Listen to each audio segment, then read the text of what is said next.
सत्संग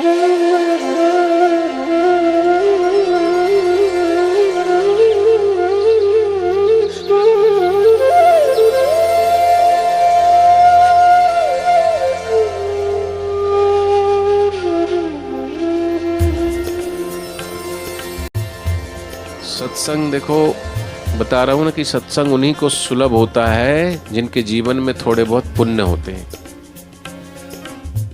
और जिसका गुरु चरणों में सत्संग में प्यार है, तो अगर उसके जीवन में 8 दुख भी है ना, 7 प्रकार के दुख, कि घर में झगड़ालू नार हो तो भी कोई बड़ी बात। ज्ञान और रथ, जो ज्ञान में रथ, ऐसी भूमि पर, भारत भूमि पर देवता भी जन्म लेने के लिए तरसते, और ऐसी भारत भूमि में आपका हमका सबका जन्म हुआ, हमारा तुम्हारा, फिर भी जीवन में सत्संग नहीं है। तो सत्संग की आधी घड़ी सुमरन बरस 50, वर्षा वर्षे एक घड़ी अरट फेरे बार।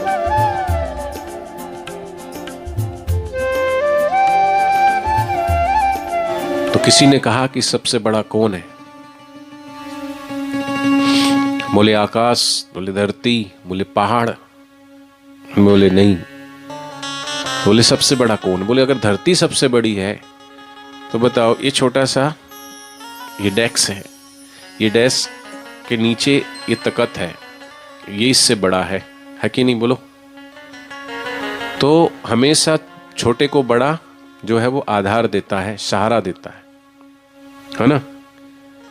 तो इससे बड़ा ये तख्त है, इस तख्त से बड़े नीचे ये धरती है। तो इस धरती को भी तो कोई आधार होगा जिसके सहारे ये टिकी है। तो शास्त्र में आता है कि भाई भगवान शेषनाग इसको सिर पर धारण किए हुए हैं। तो फिर शेषनाग को कौन धारण किया हुआ है? बोले भगवान शेषनाग को धारण किए हैं भगवान शिव जी। तो जो जिसको धारण करता है वो उससे बड़ा हो जाता है? तो भगवान शेषनाग बड़े कि शिव जी बड़े? बोलो बोलो। शंकर भगवान की आवाज नहीं आई। शंकर भगवान की। आपकी आवाज पूरे गांव में जाने चाहिए, और जो घर में बैठे हैं ना वो भी घर से निकल के यहाँ आ जाएं। बोलो सदगुरुदेव भगवान की, कृष्ण कन्हैया लाल की। सत्संग देखो, बता रहा हूं ना कि सत्संग उन्हीं को सुलभ होता है जिनके जीवन में थोड़े बहुत पुण्य होते हैं। व्यक्ति अगर खेती करना चाहे तो उसके पास अगर बीज ना हो तो क्या वो खेती कर सकता है? बोलो। बहुत अच्छी खेती हो, उसके पास बैल भी हो, उसके पास ट्रैक्टर भी हो, अरे ट्यूबवेल हो, कुआं हो, सब कुछ पर्याप्त हो, खाद भी हो, पानी भी हो, सब कुछ है, लेकिन बीज ही नहीं है, तो क्या बोएगा? बोएगा क्या? ऐसे ही उसके पास सब कुछ है, डायमंड सेट है, सोफा सेट है, म्यूजिक सेट है, एसी कार है, एसी फ्लैट है, कपड़ों का सेट है, जूते चप्पलों का सेट है, चूड़ियों का सेट है, लाली लिपस्टिक का भी सेट होता है। इतने सारे सेट होते हुए माइंड सबका अपसेट है, क्योंकि जीवन में सत्संग नहीं। और इसलिए मैं कहता हूं, पानी के बिना नदी, बोलो क्या है? अधूरी नहीं, बेकार है। बेकार ही है, बोलते जाओ, बेकार है, बेकार है। पानी के बिना नदी, अतिथि के बिना घर आंगन, प्रेम और प्यार ना हो तो सगे संबंधी। आपके पास पर्स बड़ा कीमती है, लेकिन पर्स में पैसे नहीं है, तो बिना पैसे के पर्स भी। ऐसी मनुष्य जीवन है, लेकिन मनुष्य जीवन में सत्संग नहीं है और जीवन में सद्गुरु नहीं है, तो मनुष्य जीवन भी।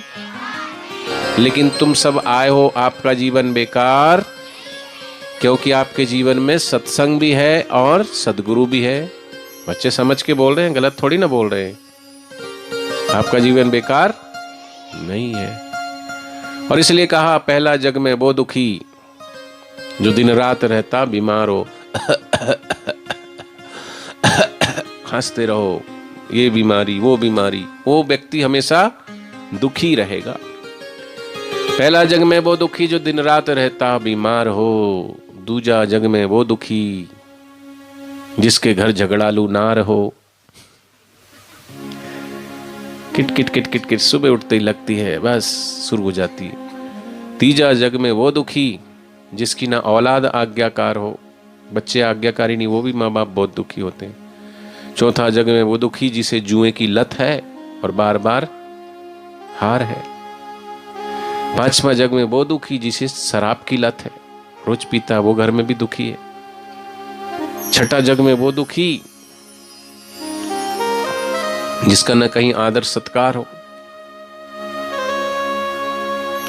ऐसे सातवां भी दुखी, ऐसी 8 प्रकार के दुख बताए। और 8वां दुख क्या है? 8वां दुख सबसे बड़ा दुख है कि पहला, दूसरा, तीसरा, चौथा, पांचवा, इन सबसे ज्यादा वो दुखी जिसका ना गुरु चरणों में, प्रभु चरणों में, सत्संग में प्यार हो, हैं? और जिसका गुरु चरणों में, सत्संग में प्यार है, तो अगर उसके जीवन में 8 दुख भी है ना, 7 प्रकार के दुख, कि घर में झगड़ालू नार हो तो भी कोई बड़ी बात नहीं। क्योंकि गुरुजी बोलते हैं, बापूजी, कि कहावत है कि चाय बिगड़ी, सुबह सुबह चाय बिगड़ी तो सुबह बिगड़ गई, हैं? चाय बिगड़ी तो सवार बगड़ी, चाय बिगड़ी सुबह बिगड़ गई, मूड खराब। अच्छा, दाल बनाया, दाल बिगड़ गई तो दिन खराब हो गया। अच्छा, अथाना अचार बनाया, अथाना बिगड़ गया तो पूरा वर्ष खराब हो गया। और पत्नी वाहिरू, पत्नी बिगड़ी तो बोले जीवन बिगड़ गया। लेकिन बापूजी बोलते हैं समझ नहीं बिगड़नी चाहिए। समझ बिगड़ी तो 84 लाख बिगड़ी, और समझ नहीं बिगड़ी तो कुछ भी नहीं बिगड़ा। इसलिए समझ नहीं बिगड़नी चाहिए, और समझ मिलती है सत्संग से। सत्संग हमें सिखाता है, चाहे जीवन में सुख आए, चाहे जीवन में दुख आए, चाहे जीवन में मान आए, चाहे जीवन में अपमान आए, नहीं तो क्षणे तुष्टे क्षणे रुष्टे, जरा सा सुख मिला तो सुखी हो गए और दुख में दुखी हो गए। सत्संग वो समझ देता है, इसलिए जीवन में सत्संग का बहुत महत्व है। लेकिन सत्संग, मैंने बताया ना कि सत्संग में जाने के लिए भी पुण्य चाहिए। जैसे अनाज को पैदावार, अनाज की पैदावार करना है तो बीज चाहिए, अनाज चाहिए। फसल उगाने के लिए बीज चाहिए। ऐसे ही व्यापार करना है, व्यापार को बढ़ाना है, उसके लिए भी पैसा चाहिए। पैसे से पैसा बढ़ता, अनाज से अनाज बढ़ता है। ऐसे ही पुण्य से पुण्य तब बढ़ेगा जब जीवन में पुण्य हो। बिन पुण्य पुंज विवेक न होई, राम कृपा बिन सुलभ न सोई, बिन पुण्य पुंज मिले नहीं संता। तो पहली कृपा ईश्वर की जिस पर होती है उसे मनुष्य जीवन मिलता है। 84 लाख जन्म के बाद मनुष्य जीवन मिलता है। लेकिन मनुष्य जीवन मिला है और पशुवत जी रहे हैं, खाओ पियो और ऐश करो। न जीवन में कोई सत्संग है, न भगवान का भजन है, तो फिर तो तुमसे ज्यादा अच्छा जानवर है, पशु है। क्योंकि तुम मनुष्य होकर भी दुखी हो, चिंतित हो, और सिर्फ तुम भी वही कर रहे हो जिसका लक्ष्य सिर्फ कमाना, खाना और पैखाना। समझते हो ना? कमाना, खाना और पैखाना, तो पशु से भी बदतर जीवन है। सिर्फ जीवन कमाना, खाना, पैखाना है, तो पशु भी को तो कमाने की झंझट भी नहीं है, खाना और पैखाना। तो पशु, मनुष्य जीवन परमात्मा ने इसलिए दिया है कि हम उस भीतर छुपे हुए उस अंतर्यामी परमात्मा का जो ज्ञान है, वो आनंद है, उसको जान सके। लेकिन जानेंगे कैसे? जिन्होंने जाना है। अलग पुरुष की आरशी साधु का ही देह, लखा जो चाहे अलग को इन्हीं में तू लख ले।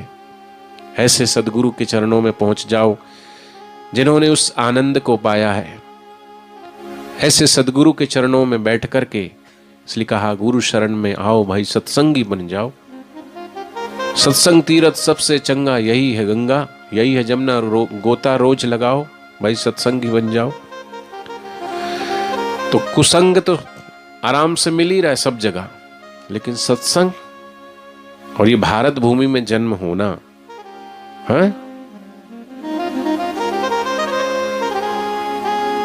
भारत, भा माने ज्ञान, और रत, जो ज्ञान में रत, ऐसी भूमि पर, भारत भूमि पर देवता भी जन्म लेने के लिए तरसते। और ऐसी भारत भूमि में आपका, हमका, सबका जन्म हुआ, हमारा तुम्हारा, फिर भी जीवन में सत्संग नहीं है।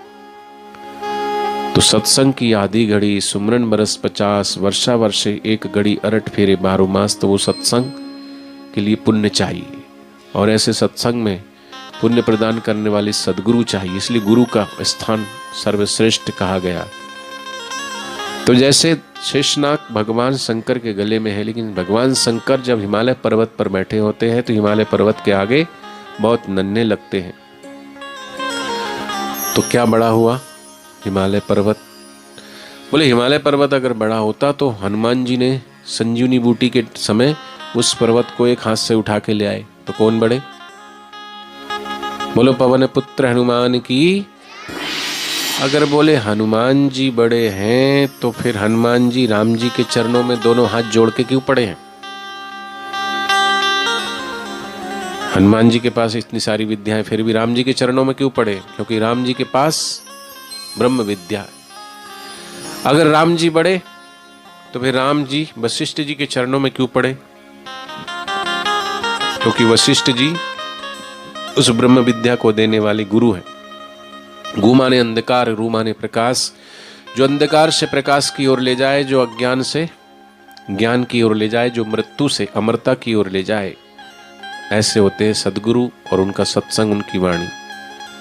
तो वो अगर मिल जाए तो जीवन धन्य हो जाए, और जिसको वो ना मिले और सब कुछ मिले तो तथा किम पड़ा रहेगा माल खजाना, छोड़ त्रियासुत जाना है, कर सत्संग अभी से प्यारे, नहीं तो फिर पछताना है। जो लोग नौकरी करते हैं वो भी सोचते हैं आज हमारा इतने दिन हो गए काम करते करते ऑफिस में, साहब प्रमोशन दो तो। हाँ, चाहते कि नहीं प्रमोशन? हर कोई प्रमोशन, बच्चा भी प्रमोशन चाहता है, अच्छे नंबरों से पास होना चाहता है। हाँ, तो आपको बच्चों को बताएंगे परीक्षा में सबको अच्छे नंबरों से पास होना है। आवाज अगर आप तेज होगी तो बताऊंगा, नहीं तो धीमी होगी तो नहीं बताऊंगा। सभी को महान बनना है।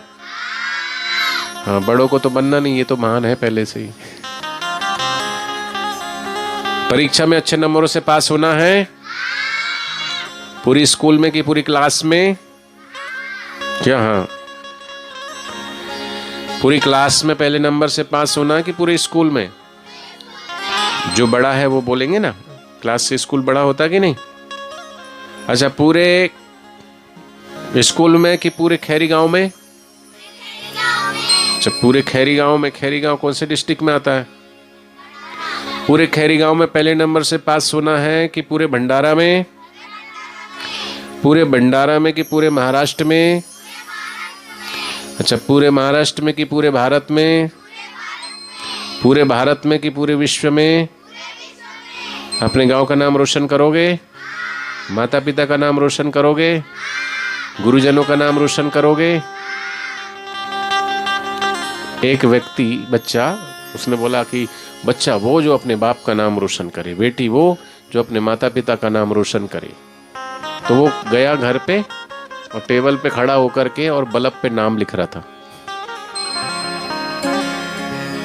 बाप ने पूछा ये क्या कर रहा है? बोले मैं आपका नाम रोशन कर रहा हूं। ऐसे नाम रोशन होता है क्या? तो कैसे होगा? बोलो मेरे साथ। सफेदी से दीवारों का रंग बदल सकता है। अच्छा, इनको तो बदलना ही नहीं है, बड़े वालों को ये बोलते ही नहीं है, ये बदले हुए हैं। सही बात है, तुम्हारा रंग जरूर बदलेगा। बच्चे हैं ना, अभी थोड़े बड़े होंगे, अभी भविष्य को संवारेंगे, ये जैसे वैसे ही रहेंगे। छोटा पौधा है ना, उसको तो काट छाट के जैसा बनाना चाहो बनेगा, और बड़े तो बड़े जैसे हो गए वो वैसे ही है ना? सब बोलो एक साथ, बड़े छोटे सभी। सफेदी से दीवारों का रंग बदल सकता है। ऐसे चूहे और बिल्ली जैसे, चिड़िया जैसे मत बोलो, बुलंद आवाज में, बड़े पीछे सब बोलो एक साथ। सफेदी से दीवारों का रंग बदल सकता है, इंसान यहां गिर के भी संभल सकता है। तू कुछ करने की कोशिश तो कर, तू हालात ही नहीं तकदीर भी बदल सकता है। तकदीर बदल जाए तो बचता ही क्या है,